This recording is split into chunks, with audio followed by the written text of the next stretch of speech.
আজকেও একটা পটকা ফুটিয়েছেন। সেই পটকাটা কে ফুটিয়েছে আমরা বুঝি না, দেশের মানুষ বোঝে না। আপনারা এখানে চেষ্টা করেছেন আবারও একটা সাবোটাজ করে এই সরকারি দলের লোকেরা তারা এখানে সেই অবস্থা একটা তৈরি করতে চেয়েছে। তারা বলেন বিভিন্ন সময়ে এখন নাকি গণতন্ত্র প্রতিষ্ঠিত হয়েছে। এই যদি গণতন্ত্রের চেহারা হয় তাহলে এরশাদ সাহেবরা যাবেন কোথায়, তাহলে হিটলার যাবে কোথায়, মুসলিম যাবে কোথায়? বন্ধুগণ, নমরুদ, ফেরাউন, হিটলার কেউ টিকে থাকতে পারে না এইভাবে অত্যাচার করে, নির্যাতন করে টিকে থাকতে পারে নাই। ওই এরশাদ ও আইয়ুব খান পারছে? ভুলে যাবেন না, এই দেশের মানুষ কিন্তু লড়াকু মানুষ, বিদ্রোহী মানুষ। সাবজুকেশন কখনো তারা মেনে নেয় না। সাময়িকভাবে হয়তো আন্দোলন কিছুটা ভাটা পড়তে পারে। অনেকে বলেন যে আবার আন্দোলন শুরু, আর আন্দোলন চলছে। যখন আমার দেশ নেত্রী কারাগারের মধ্যে আটক, আমার নেতা জনাব তারেক রহমান, যাকে মিথ্যা মামলা দিয়ে বিদেশে নির্বাসিত করে রাখা হয়েছে, তিনি যখন দেশে ফিরতে পারেন না, যখন আমার এই টুকু সুলতান সালাউদ্দিন টুকু থেকে শুরু করে নীরব থেকে শুরু করে তারা যখন জেলের মধ্যে আবারও আটক হয়ে আছে, তখন তো এই আন্দোলন চলছে। প্রতিটি কারারুদ্ধ এখন মানুষ যারা আছেন, নেতাকর্মী আছে, তারা আন্দোলন করছেন। আমাদের লজ্জাও করেন না, ওনারা এখন শরম বলতে তো কিছু নাই, আর লজ্জা শরমের সব মাথা খেয়ে ফেলেছে।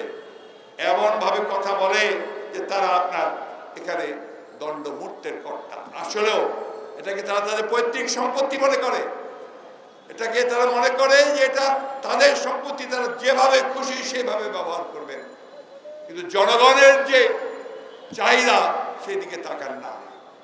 আমরা এখনো বলি, এখনো সময় আছে। জনগণের দেয়ালে পিঠ থেকে গেছে, সেই জনগণকে বাধ্য করবেন না তাদের বেরিয়ে আসতে এবং একটা উত্তাল তরঙ্গ সৃষ্টি করে আপনাদের মসনদকে ভেঙে গুড়মার করে দিতে। এবং দুষ্টামির তো অভাব নাই। 28 অক্টোবর আমরা তো গত 5-6 বছর ধরে একদম পিসফুল আন্দোলন করছি। আমরা কখনো কোথাও কোনো রকম ঝামেলার মধ্যে যাইনি, হরতালে যাইনি। আপনারা বাধ্য করেছেন আমাদেরকে অবরোধ দিতে, হরতাল দিতে, এবং সেইভাবে আপনারাই সেই 28 অক্টোবরের পুরো শান্তিপূর্ণ সমাবেশটাকে পণ্ড করে দিয়েছেন নিজেরা, সেইভাবে একটা প্লট তৈরি করে। আজকেও চেষ্টা করেছিলেন, আজকেও একটা পটকা ফুটিয়েছেন। সেই পটকাটা কে ফুটিয়েছে আমরা বুঝি না, দেশের মানুষ বোঝে না। আপনারা এখানে চেষ্টা করেছেন আবারও একটা সাবোটাজ করে এই সরকারি দলের লোকেরা তারা এখানে সেই অবস্থা একটা তৈরি করতে চেয়েছে। বন্ধুগণ, তরুণ যুবক, আমি আপনাদের বলতে চাই, কোনো দেশের কোনো মুক্তি হয় না, তার স্বাধীনতা রক্ষা করা যায় না যদি তরুণের এবং যুবকেরা এগিয়ে না আসে। এই কথাটা আপনাদের মনে রাখতে হবে। শুধু ঠিক ঠিক বললে চলবে না, শুধু জেল খাটলেই চলবে না। আপনাদেরকে এগিয়ে আসতে হবে, এড়িয়ে আসতে হবে, রাজপথে জনগণকে নিয়ে চলে আসতে হবে। সেই জনগণকে নিয়ে আরো শক্তিশালী একটা ব্যূহ প্রতিরোধ রচনা করতে হবে।